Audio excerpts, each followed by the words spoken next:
കുടുംബത്തിനു വേണ്ടി ചുവന്ന നൂല് കെട്ടുക. Tie the scarlet cord in the window. ജോഷുവയുടെ 2-ാം അധ്യായത്തിൽ നിന്നാണ് ഈ ഭാഗം എടുത്തിരിക്കുന്നത്. ജോഷുവ 2 പറയുമ്പോൾ നമുക്ക് ഉടനെ അറിയാം, ഇസ്രായേൽ ജനത ജെറീഹോ മതിലിൻ്റെ അടുക്കൽ വന്നിട്ട് എങ്ങോട്ട് പോകണമെന്നറിയാതെ വിഷമിച്ച് നിൽക്കുന്ന സ്ഥലം. അപ്പോൾ അവർ ഒറ്റ നോക്കാനായിട്ട് 2 പേരെ പറഞ്ഞു വിടും, എങ്ങനെയുള്ള ദേശമാണ് എങ്ങനെയാണെന്നൊക്കെ അറിയാൻ. ആ ഭാഗം ഒന്ന് വായിക്കാം. 2-ാം അധ്യായം ജോഷുവ 2. അനന്തരം തൻ്റെ മകനായ യോശുവ രഹസ്യമായി ഒറ്റ നോക്കേണ്ടതിന് ശിത്തീമിൽ നിന്ന് 2 പേരെ അയച്ചു. നിങ്ങൾ പോയി ദേശവും യെരിഹോ പട്ടണവും നോക്കി വരുവീൻ എന്ന് പറഞ്ഞു. അവ പുറപ്പെട്ടു രാഹാബ് എന്ന് പേരുള്ള ഒരു വേശ്യയുടെ വീട്ടിൽ ചെന്ന് അവിടെ പാർത്തു. അപ്പം സന്ദർഭം അറിയാമല്ലോ, ദൈവത്തിൻ്റെ ജനത യെരിഹോ പട്ടണത്തിന് പിടിച്ചെടുക്കുന്നതിന് മുൻപ് ജോഷുവ ആലോചന കിട്ടാൻ വേണ്ടി 2 പേരെ അവരെ പറഞ്ഞു വിടുകയാണ്. അവരെ പറഞ്ഞു വിടുന്നത് എന്തിനാ? ദേശം എങ്ങനെയുണ്ടെന്നുള്ള വിവരം അറിയാൻ. സ്പൈസാണ് അവർ. അതായത് 2 പേരെ നിങ്ങൾ പോയിട്ട് ഒറ്റ നോക്കാനായിട്ട് പറഞ്ഞു വിടുകയാണ്. അവിടെ എന്തൊക്കെയാണെന്നുള്ളതും അവിടുത്തെ ശക്തി എന്തെന്നും അവരുടെ ബലഹീനത എന്തെന്നും എല്ലാം മനസ്സിലാക്കാൻ വേണ്ടി അവർ പുറപ്പെട്ട് എങ്ങോട്ട് ചെന്നു? അവർ പുറപ്പെട്ട് രാഹാബ് എന്ന് പേരുള്ളൊരു വേശ്യയുടെ വീട്ടിൽ ചെന്ന് അവിടെ പാർത്തു. അപ്പം ഈ ഒരു ശത്രുവിൻ്റെ പക്ഷത്ത് ചെല്ലുമ്പോഴേ ഈ വേശ്യയായ സ്ത്രീയുടെ ഭവനം ഈ മതിലുകളുടെ മേളിലാണ് പണിതിരിക്കുന്നതെന്ന് പറയുന്നു. ജെറീഹോ മതിൽ അത്ര വലുതാണെന്നും ഈ മതിലിൻ്റെ മേളിൽ ഇവർ താമസിക്കുന്ന ദൂരെയുള്ളവർക്ക് കാണാമെന്നൊക്കെയാണ് പറയുന്നത്. അപ്പം ഇവരുടെ വീട്ടിൽ ചെന്നപ്പം ഇവർ 2 പേർ അവിടെ പാർത്തു. ഇസ്രായേൽ മക്കളിൽ ചിലർ ദേശത്തെ ശോധന ചെയ്യാൻ രാത്രിയിൽ ഇവിടെ വന്നിരിക്കുന്നു എന്ന് യെരിഹോ രാജാവ് അറിവ് കിട്ടി. ഉടനെ തന്നെ ഒറ്റുകാർ വന്നിട്ടുണ്ടെന്ന് യെരിഹോ രാജാവിന് മനസ്സിലായി. യെരിഹോ രാജാവ് റാഹാബിൻ്റെ അടുക്കൽ ആളയച്ചു. എന്തിന്? നിൻ്റെ വീട്ടിൽ ആരൊക്കെയാണ് വന്നിരിക്കുന്നത്? ഇസ്രായേലിൽ നിന്ന് ആരൊക്കെയാണ് വന്നിരിക്കുന്നത്? അവരെ പിടിച്ചുകൊണ്ട് പോകാനായിട്ട് തന്നെയാണ് വന്നിട്ടിരിക്കുന്നത്. നിൻ്റെ അടുക്കൽ വന്ന് വീട്ടിൽ കയറിയിരിക്കുന്ന മനുഷ്യരെ പുറത്തിറക്കി തരിക. കണ്ട, വളരെ സീരിയസ് ആണ് സംഗതി. നമുക്കിപ്പോൾ ചിരിക്കാൻ തോന്നും, പക്ഷേ അന്നത് ജീവൻ പോകുന്ന കാര്യമാണ്. ഒരു 2 പേരെ എവിടെയാണ് ഒളിച്ചു വെച്ചിരിക്കുന്നതെന്ന് അവിടുത്തെ രാജാവാണ് ആളിനെ അയച്ചിരിക്കുന്നത്. അവർ ദേശമൊക്കെയും ഒറ്റുനോക്കുവാൻ വന്നവരാകുന്നു എന്ന് ഞാൻ അറിയുന്നു. ആ സ്ത്രീ അവരെ 2 പേരെയും, റാഹാബ് എന്ന് പറഞ്ഞ സ്ത്രീ ഈ 2 പേരെയും കൂട്ടിക്കൊണ്ടുപോയി ഒളിപ്പിച്ചിട്ട് അവർ എൻ്റെ അടുക്കൽ വന്നിരുന്നു എങ്കിൽ എവിടുത്തുകാർ എന്ന് ഞാൻ അറിഞ്ഞില്ല. ഇരുട്ടായപ്പോൾ പട്ടണവാതിൽ അടയ്ക്കുന്ന സമയത്ത് അവ പുറപ്പെട്ടു പോയി. കള്ളമാണ് പറഞ്ഞത്. എവിടേക്ക് പോയി എന്ന് ഞാൻ അറിയുന്നുമില്ല. വേഗത്തിൽ അവരുടെ പിന്നാലെ ചെല്ലുവിൻ, എന്നാൽ അവരെ കണ്ടുപിടിക്കുമെന്ന് പറഞ്ഞു. ഉണ്ടോ? എത്രയോ ബുദ്ധിയായിട്ട് ജോഷുവ പറഞ്ഞിരിക്കുന്ന ഈ 2 പേരെയും അവളവിടെ ഒളിപ്പിച്ച് വെച്ചിട്ട് അവരെവിടെ ഇല്ല, അവർ പോയി എന്ന് പറഞ്ഞ് കള്ളം പറഞ്ഞു വിടുന്നു. കള്ളം പറഞ്ഞത് ശരിയാണോ തെറ്റാന്ന് ചില സാഹചര്യങ്ങളിൽ കള്ളം പറഞ്ഞത് ശരിയാണോ തെറ്റോ എന്ന് നമുക്ക് വിധിക്കാൻ ഒക്കുന്നില്ല. മനസ്സിലാക്കണേ. അപ്പോൾ ഇവളുടെ ജീവൻ പോകുന്ന കാര്യമാണ്. ഇവൾ ചെയ്ത കാര്യം ദൈവത്തിൻ്റെ നിയോഗപ്രകാരമാണെന്ന് പിന്നെ മനസ്സിലാക്കുന്നുണ്ട്. പക്ഷെ അന്നേരം നമ്മൾ കേൾക്കാമെങ്കിൽ നമ്മൾ ചിന്തിക്കും അവൾ കള്ളം പറയും. അവൾ കള്ളം പറഞ്ഞെന്ന് അറിഞ്ഞെങ്കിൽ അവിടെ തലയും പോയേന്. പക്ഷേ ഇവിടെയൊക്കെയാണ് ചില കാര്യങ്ങൾ മനുഷ്യൻ്റെ ബുദ്ധിക്ക് അതീതമാണ്. അതുകൊണ്ടാണ് പലപ്പോഴും ഞാൻ പറയും, വിധിക്കാതെ ഒരാളെ കാണാനും വിധിക്കാതെ ഒരാൾക്ക് വേണ്ടി പ്രാർത്ഥിക്കാനും നമുക്ക് കൃപ വേണം. ഇത് പറയും തോറും നമ്മളിൽ ഒരു 2 ശക്തിയുണ്ടല്ലോ, ഞാനെന്ന ഭാവവും ദൈവത്തിൻ്റെ ഭാവവും. ദൈവത്തിൻ്റെ ഭാവമാണെങ്കിൽ അത് സാരമില്ല, എങ്ങനെയാണെങ്കിലും ഞാനത് മറന്നിരിക്കുന്നു, അല്ലെങ്കിൽ ഞാൻ ക്ഷമിച്ചിരിക്കുന്നു, എന്നെ അത് പക്ഷെ നമ്മുടെ ഭാവം കയറുമ്പോൾ നമ്മൾ കാണുന്നതെല്ലാം തെറ്റായിട്ട് തോന്നിക്കുന്നു. അതിനെ അനുദപിക്കാം. കർത്താവേ, ഈ ഒരു ചിന്ത എൻ്റേതല്ല നിൻ്റേതുമല്ല, പിന്നെ ആരുടെ? പിശാചിൻ്റെ. അതെനിക്ക് വേണ്ട കർത്താവ്, കഴിഞ്ഞു പോട്ടെ. അതിനെ നമ്മൾ പറയുന്നത് എന്താണ്? അതിനെ തീ കത്തിച്ച് കരിച്ചു കളണം. ഒരു പ്രാവശ്യം കർത്താവ് ഇങ്ങനെ പറയുകയും ചെയ്തു, ഈ നെഗറ്റീവ് ചിന്തകളും ദൈവത്തിന് വിപരീതമായിട്ട് സംശയങ്ങൾ വരുന്നതും എല്ലാം നീ ഒരു കടലാസിൽ എഴുതി വെച്ച് അത് വലിച്ച് കീറി തീക്കകത്തിട്ട് കരിച്ചു കളയാം. കാരണം അതുപോലെ നമ്മളെ ആക്രമിക്കും. നമ്മുടെ മക്കൾക്കോ നമ്മുടെ കുടുംബത്തിനോ പ്രശ്നം വരുമ്പം സ്ത്രീകളാണെന്ന് നമ്മളൊരു 100 കാര്യം അങ്ങ് ചിന്തിക്കും. ഒരിക്കലും വരാതെ കാര്യം വരെ നമ്മൾ ചിന്തിച്ച് വെക്കും. പക്ഷെ ദൈവം അന്നേരം നീ അതെല്ലാം എല്ലാവരോടും പറയാതെ ഒരു പേപ്പറിൽ എഴുതി വെച്ച് അത് കത്തിച്ച് കളയാൻ. കാരണം അത് കത്തിച്ച് കളഞ്ഞൊരു സിംബലിസമാണ്. അത് കത്തിക്കുമ്പം കരിഞ്ഞു പോയെന്ന് ശത്രുവിന് മനസ്സിലാകും നമുക്ക് ധൈര്യമുള്ളവരാണെന്ന്. ഇതൊന്നും പറഞ്ഞ് അവതാ പറഞ്ഞെന്ന് പ്രാർത്ഥിച്ചാൽ ഒരു കാര്യവും നേടുന്നില്ല. നമുക്ക് ഇച്ചിരും കൂടെ തീക്ഷ്ണമായിട്ട് പ്രാർത്ഥിക്കാനുള്ള കൃപ തരട്ടെ.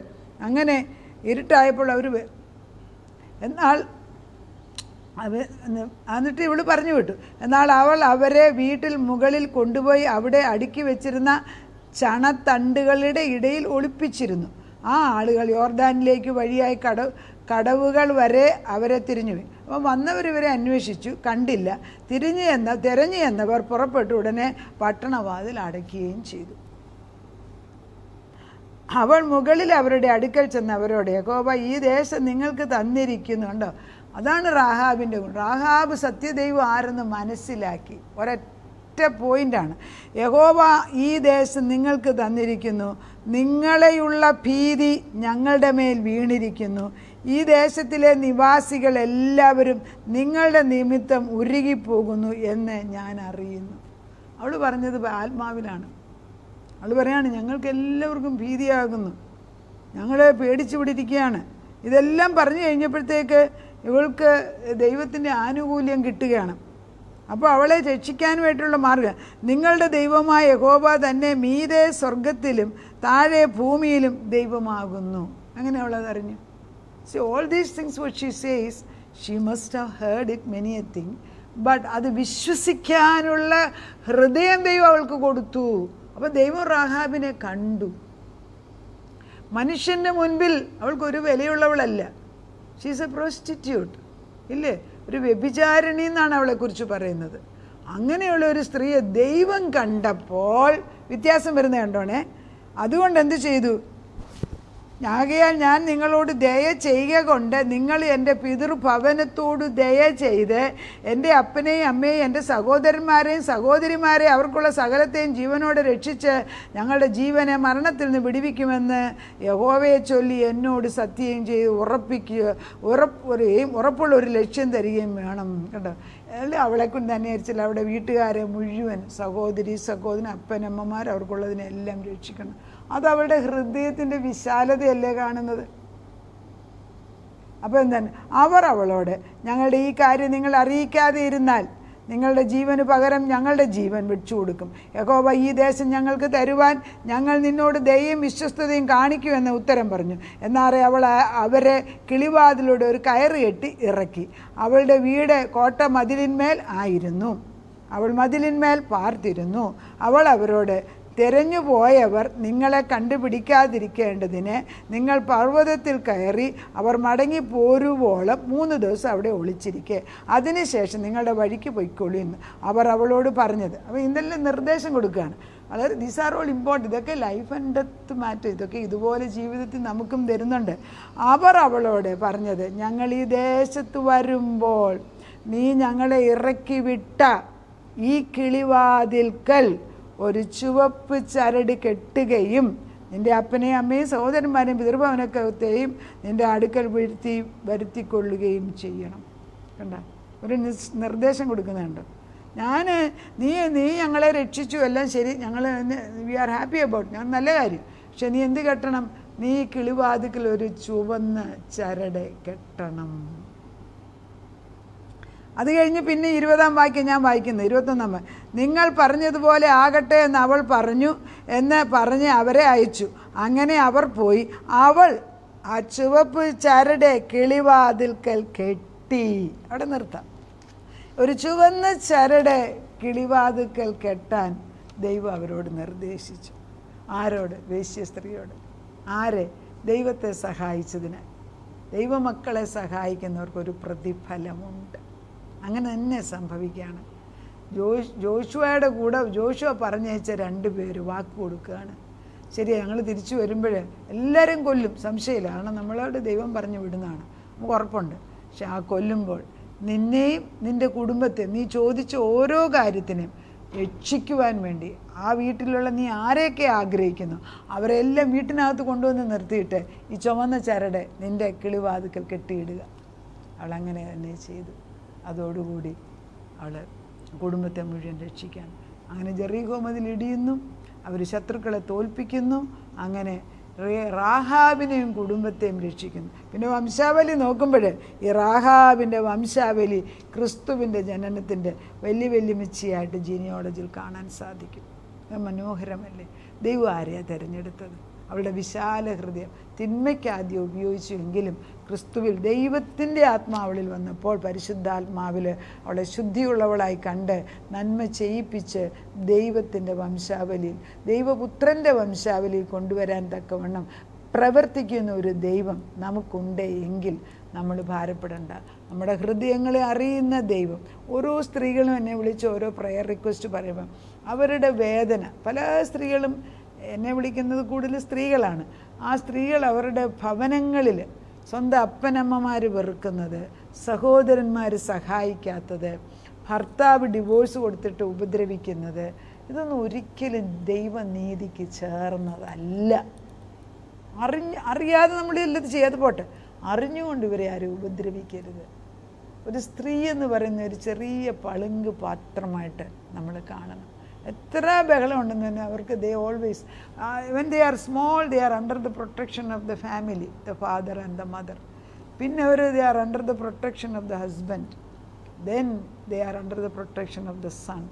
That is the order which God has kept.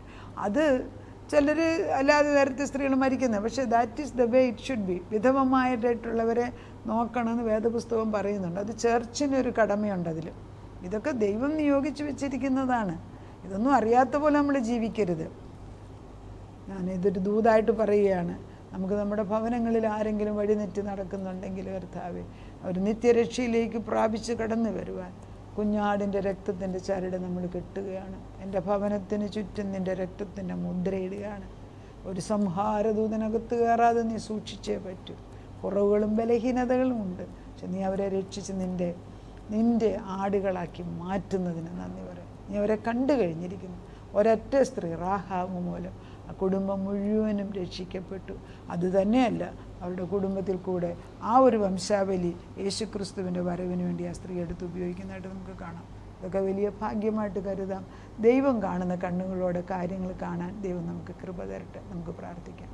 നാഥ, ഇതാ ഞങ്ങൾ എഴുന്നേറ്റ് ചുവപ്പ് ചരടാകുന്ന നിൻ്റെ വിശുദ്ധ രക്തം മുദ്ര ചെയ്ത ചരടുകൾ ഞങ്ങൾ അരയ്ക്ക് കെട്ടുകയാണ്. നമ്മുടെ മക്കളുടെ നെറ്റിക്ക് മുദ്രയിടുന്നു, ചെവിക്ക് പുറകിൽ, അതുപോലെ അവരുടെ തമ്പിൽ, അവരുടെ കാലിൽ നിൻ്റെ രക്തത്താൽ മുദ്രയിടുകയാണ്. അനേക അമ്മമാർ, ഭാര്യ ഭർത്താക്കന്മാർ ഭാരത്തിൽ കൊണ്ട് പ്രയാസത്തിൽ കൂടെ കഴിയുമ്പോൾ ഭർത്താവിൻ്റെ കഷ്ടത ഉപദ്രവം ഒരു സൈഡിൽ കൂടെ, അപ്പനമ്മമാർ വേണ്ടെന്ന് പറയുന്നവർ ഒരു സൈഡിൽ കൂടെ, സഹോദരന് ഉപദ്രവമായിട്ട് പ്രവർത്തിക്കുന്നവർ, ഇതൊക്കെ കാണുമ്പോഴും കർത്താവ് ഈ ഒരു അവസ്ഥയിൽ നീ അവർക്ക് വേണ്ടി ഒരു ചുവപ്പ് ചരടായിട്ട് കർത്താവിൻ്റെ രക്തം തളിച്ച മുദ്ര അവർക്ക് ഇട്ടുകൊടുക്കണമേ എന്ന് ഞങ്ങൾ പ്രാർത്ഥിക്കുന്ന പിച്ച. ആ ഭവനങ്ങളിലൊക്കെ നീ അവരെ സൂക്ഷിക്കണമേ എന്ന് പ്രാർത്ഥിക്കുന്നു. എവിടെയാണെന്ന് അവർക്കൊരു ഉത്തരം കൊടുക്കണമേ. വഴിമാറി നടക്കുന്ന കുഞ്ഞുങ്ങളെ തിരിച്ചു വന്നേക്കത്തുള്ളൂ. ഒരാളെ തന്നെ രക്ഷിച്ചാൽ പോരാ, അവരുടെ കൂടെയുള്ള എല്ലാവരും രക്ഷിക്കണം. ആരൊക്കെ വിശ്വാസത്തിൽ നിന്ന് മാറിപ്പോയിട്ടുണ്ടോ അവരെയും തിരിച്ചു കൊണ്ടുവരണം. നമ്മുടെ കുടുംബങ്ങളിൽ ദൈവത്തിൻ്റെ സമാധാനം തരണം. ദൈവത്തിൻ്റെ പരിശുദ്ധാത്മാവ് ഏറ്റെടുത്തു എന്നൊരു ചിഹ്നമിടാൻ ക്രിസ്തുവിൻ്റെ ചിഹ്നം ഞങ്ങൾ, ക്രൂശിന്മേൽ ചൊരിഞ്ഞ രക്തം ഞങ്ങൾക്കൊരു ചിഹ്നമായി തരണമെന്ന് പ്രാർത്ഥിക്കുന്നു. അതാ ഞങ്ങളതെടുത്ത് ഉപയോഗിക്കട്ടെ അപ്പച്ച. ഇവിടെ നെറ്റിമേൽ ഞങ്ങൾ നിൻ്റെ മുദ്രയിടട്ടെ അപ്പച്ച. പരിശുദ്ധാത്മാവിൻ്റെ അച്ചാരം അവർക്ക് ഇട്ടുകൊടുക്കണമെന്ന് പ്രാർത്ഥിക്കുന്നു. അതിനത് ചെയ്യുന്നതിനാൽ നന്ദി പറയുന്നു.